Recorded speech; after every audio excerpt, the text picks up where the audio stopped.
stop what you are doing right now and look at your hands. Not in a moment, right now. Turn them over, spread your fingers, and actually look at your nails. Most people glancing down right now are seeing something they have looked at every single day of their lives and never truly examined. You see the length, maybe a chip, maybe some dryness at the cuticle.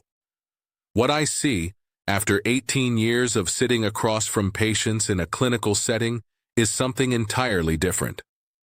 I see a 6-month archive of everything your body has been through. I see oxygen levels. I see liver function. I see the early footprint of diseases that have not yet produced a single symptom anywhere else in your body. And the most important thing I see, every single time, is how much information was sitting right there on someone's fingertips while the clock was running out. I am Dr. Pablo. I am a board-certified geriatrician with 18 years of clinical experience, and I specialize in cardiovascular and aging-related health in adults over 60. What I am going to walk you through today are 7 nail findings that carry genuine clinical weight, the kind of weight that changes outcomes when you catch them early and costs lives when you don't. I want to be direct with you about something before we begin. The most dangerous signal I am going to describe today is number 1 on this list, and I am going to ask you to hold that in the back of your mind as we work through everything else, because by the time we get there, you will understand exactly why it sits at the top. But first, I need to dismantle something you have almost certainly believed your entire life. White spots on your nails are not caused by calcium deficiency. I know someone told you that as a child. I know it has been repeated so many times it feels like established fact. It is not. Research published in the British Journal of Dermatology has definitively disproven any connection between those white marks and calcium levels in the body. What you are actually looking at are microscopic air pockets trapped between keratin layers during nail formation, almost always from minor trauma at the base of the finger that happened 3 to 4 months before the spot became visible. You pressed the cuticle too hard. You knocked your finger on something and forgot about it entirely. The mark is the record of that moment, nothing more. I am telling you this now because if you have been using that calcium myth as your interpretive framework for nail health, you have been misreading every other signal your nails send.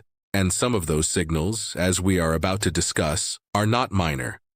To understand why your nails function as such a precise window into your internal health, you need a working understanding of how they are actually built. The nail plate, the hard surface you are looking at right now, is produced inside a structure called the matrix, a small zone of living tissue tucked beneath the skin at the base of your finger just under the cuticle. The matrix is extraordinarily sensitive to everything happening inside your body. Any disruption in metabolism, any nutritional deficiency, any systemic inflammatory process, any drop in oxygen delivery registers in what the matrix produces.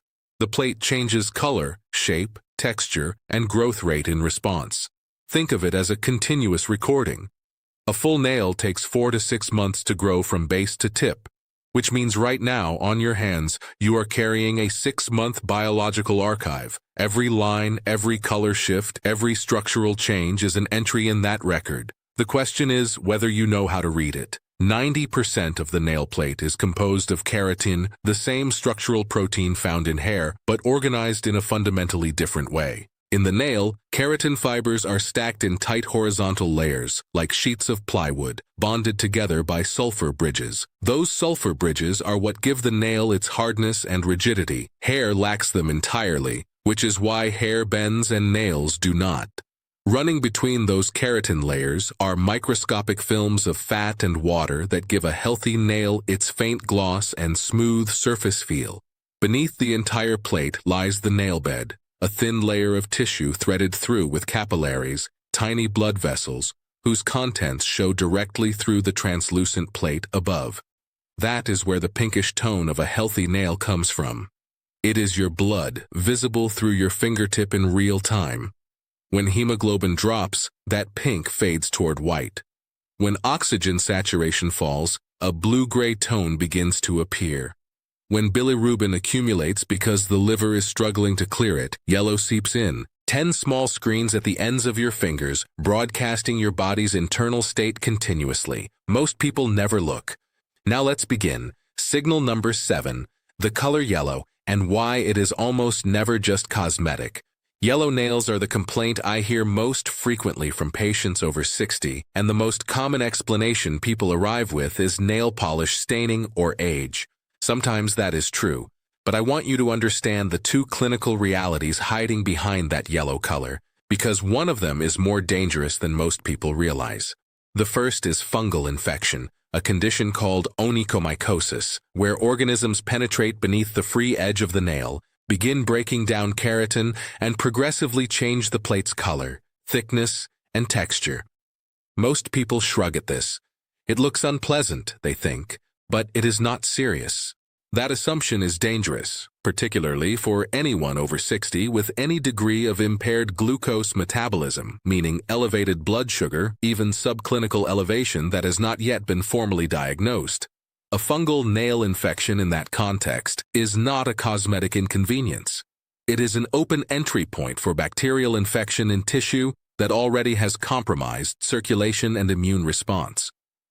The cascade from untreated fungal nail disease to serious soft tissue infection is not theoretical. It is something vascular surgeons and wound care specialists see regularly, and it begins with something a patient decided was not worth addressing. The second cause is more systemic and less commonly understood. There is a condition in which all 20 nails simultaneously turn yellow, thicken substantially, and grow at a dramatically slowed rate, while at the same time the patient develops swelling in the lower legs and persistent respiratory problems. 3 symptoms that seem unrelated, connected by a single underlying thread: a failure of the lymphatic system, the body's network of vessels responsible for removing excess fluid and metabolic waste from the tissues. When lymphatic drainage breaks down, the consequences are felt everywhere: in the airways, in the peripheral limbs, in the nail matrix itself. This is called yellow nail syndrome, and the nails in this context are not a cosmetic finding. They are a manifestation of a systemic failure that requires thorough medical evaluation. Gerald was 68 years old when he came to see me. Former building contractor, retired 4 years earlier, proud grandfather, the kind of man who had worked with his hands his entire adult life and assumed that anything wrong with them was just the physical cost of that work. His nails had been yellowing for about a year and a half. He had noticed mild swelling in both ankles but attributed it to being on his feet too much during the years he was working. He had a cough that had been present for 2 years that he described as nothing serious. When I looked at his hands and then asked him to roll up his trouser legs, the clinical picture became clear. Gerald had yellow nail syndrome. The lymphatic workup and pulmonary evaluation that followed revealed chronic pleural effusion, fluid accumulation around the lungs, that had been quietly developing for longer than any of us had realized. His nails had been telling that story for 18 months while everyone, including Gerald himself, had been reading them as a cosmetic problem. Signal number 6. What the surface texture of your nail is recording about your recent past. Hold your hand under a strong light right now and look closely at the surface of the plate. If you are over 50, you will very likely see fine lines running lengthwise from the base of the nail to the tip. In the overwhelming majority of cases, this is a normal feature of aging. The matrix becomes slightly less consistent in its output over decades, the way any precision instrument shows wear over time. By the time a person reaches 70, virtually everyone has some degree of these longitudinal ridges. That is not what concerns me. What concerns me is when ridges appear suddenly, over months rather than years, or when 1 or 2 ridges are dramatically deeper or more pronounced than the rest. That pattern is not aging. That points toward B vitamin deficiency, toward malabsorption in the small intestine, or toward the early stages of rheumatoid arthritis beginning its attack on the small joints of the hand. Now look for something different. Not lines running lengthwise, but deep horizontal grooves cutting across the nail from one side to the other. These are called Beau's lines, and each one marks a specific moment in time when your nail matrix temporarily stopped functioning. A serious febrile illness, major surgery, A course of chemotherapy, an episode of extreme physiological or psychological stress severe enough that your body redirected all available resources toward survival and suspended non-essential processes, including nail growth.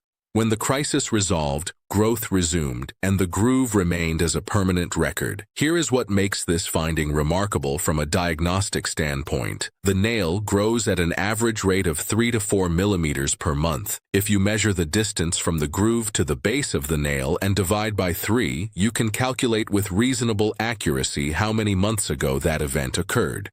Retrospective diagnosis from a physical measurement you can make with a ruler. One groove represents one isolated episode. Multiple parallel grooves represent recurring crises. Grooves appearing simultaneously across all 10 fingernails mean the entire body absorbed a systemic shock at the same moment. And then there is pitting. Tiny pinpoint depressions across the surface of the nail, as though someone pressed a fine needle into it repeatedly at irregular intervals. They cause no pain. They do not interfere with anything functional, but they are among the earliest detectable signs of psoriasis, an autoimmune inflammatory condition where the immune system attacks the skin's own cells, and these pits can appear in the nail matrix years before the first visible skin plaques develop anywhere else on the body. Your fingers are recording the presence of a disease that has not yet surfaced in any other location. The same pitting pattern combined with surface roughness also occurs in alopecia areata, a separate autoimmune condition in which the immune system targets hair follicles and frequently attacks the nail matrix simultaneously. Two different autoimmune processes, one shared surface signal, years ahead of any other clinical manifestation. Signal number 5. The shape of your nail is carrying a diagnosis that Hippocrates identified 25 centuries ago and that clinicians are still using today. Put your hand flat on a surface and look at your fingers from the side. A healthy nail has a gentle outward curve, a shallow arch rising from the base and sweeping smoothly toward the tip. Now, I want you to look for 2 specific deviations from that shape, because they point in completely opposite clinical directions, and both of them matter enormously for adults over 60. The first is a concavity, a dip in the center of the nail plate, a hollowing, as though the surface has been pressed inward from above. The medical term is koilonychia, and most clinicians refer to it informally as spooning because the nail begins to resemble the bowl of a spoon. This finding almost always signals significant iron deficiency, and here is what makes it particularly important for this age group. Iron is directly involved in the structural formation of keratin. When iron availability falls below what the matrix requires, the fibers do not stack with their normal architecture, and instead of maintaining an arch, the plate loses its rigidity and curves inward.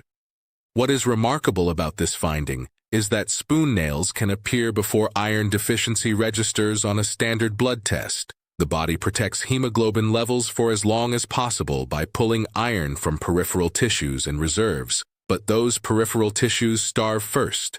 Your fingernails are ahead of your laboratory results. They are telling you something your most recent blood panel has not yet caught. Carol was 66 years old, a retired elementary school teacher who had been mildly fatigued for about 8 months. She had attributed it entirely to the adjustment of retirement, the loss of structure, the quieter days. When she finally came in, she mentioned almost as an afterthought that her nails had started looking strange, curved inward in a way she had never seen before. Her ferritin level, the stored form of iron, came back at 9.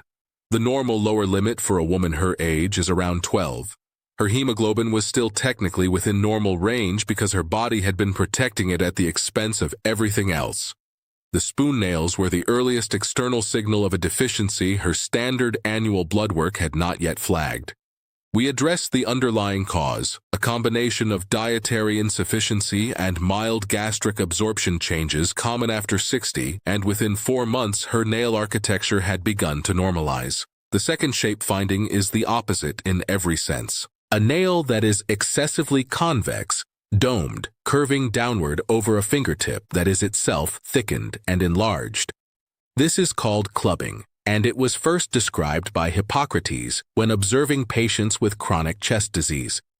The mechanism involves substances released into the bloodstream in certain serious conditions that stimulate abnormal soft tissue growth around the tips of the fingers.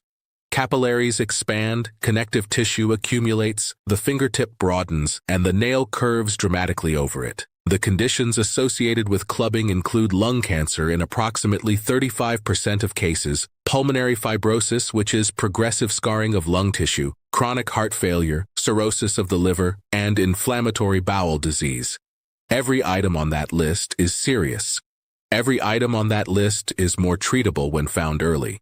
There is a test you can perform right now that takes 3 seconds and carries genuine clinical accuracy. Press the nails of the same finger on both hands together, nail surface to nail surface, so the bases of the 2 nails are touching. If you see a small diamond-shaped gap of light between the 2 nail bases, that is normal. If the nails press flush against each other with no gap at all, that is called a positive Shamroth sign, and it warrants a conversation with your physician. Not panic. A conversation. Because what it may be detecting is something that is far more manageable when it is found before you feel it.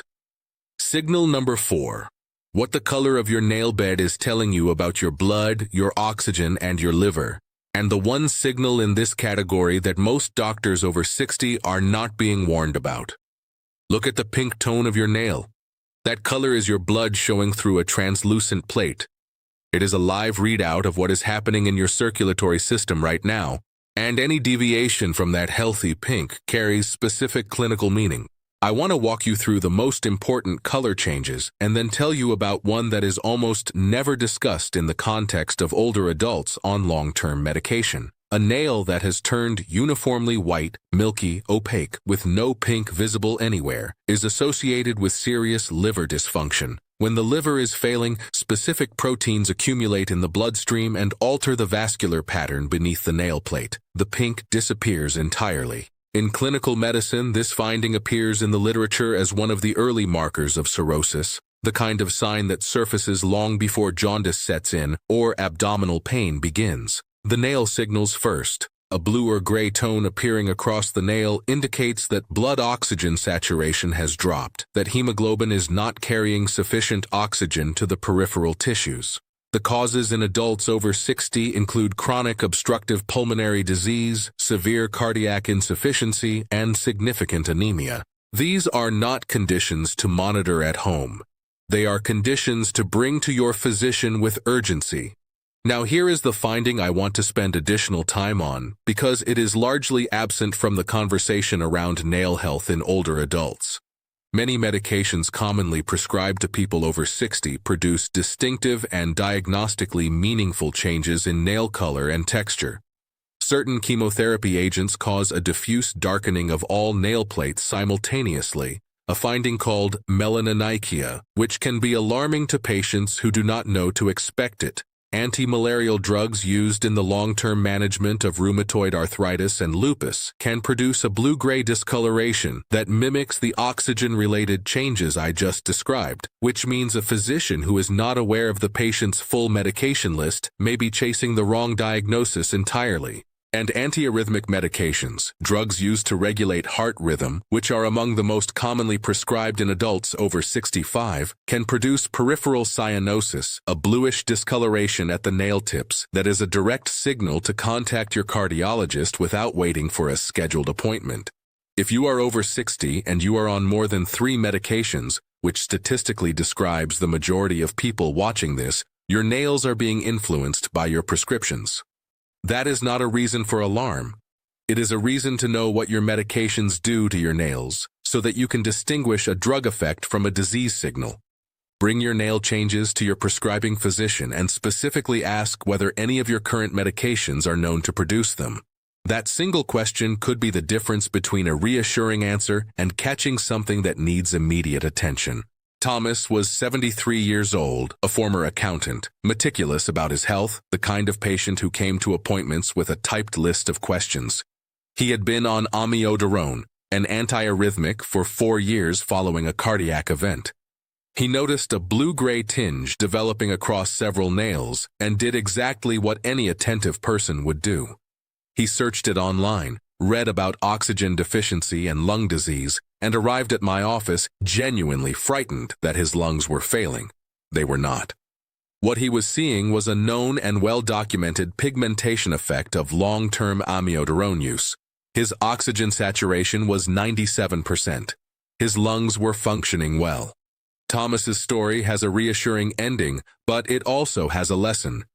He knew to come in. He did not wait. And because he did not wait, we were able to have a confident conversation rather than a delayed one. Not everyone comes in. That is where outcomes diverge. This is a natural place to pause, and I want to ask you something directly. Write your age and where in the world you are watching from in the comments below. I ask every person who watches this channel to do that because it helps me understand who I am speaking to, and it helps me make sure the information I bring you is as relevant as possible to where you are in your life and your health. I read those comments. Your responses genuinely shape what I cover next. We have 2 more signals to get through, and the one at the top of this list is the reason I opened today the way I did. Stay with me. Signal number 3. The lunula. The small white crescent at the base of your nail that almost no one examines, and that is carrying more information than most people realize. Look at the base of your thumbnail right now. You should see a white crescent-shaped area just above the cuticle. That is the lunula, and it is the only visible portion of the nail matrix, the living growth zone where everything is produced.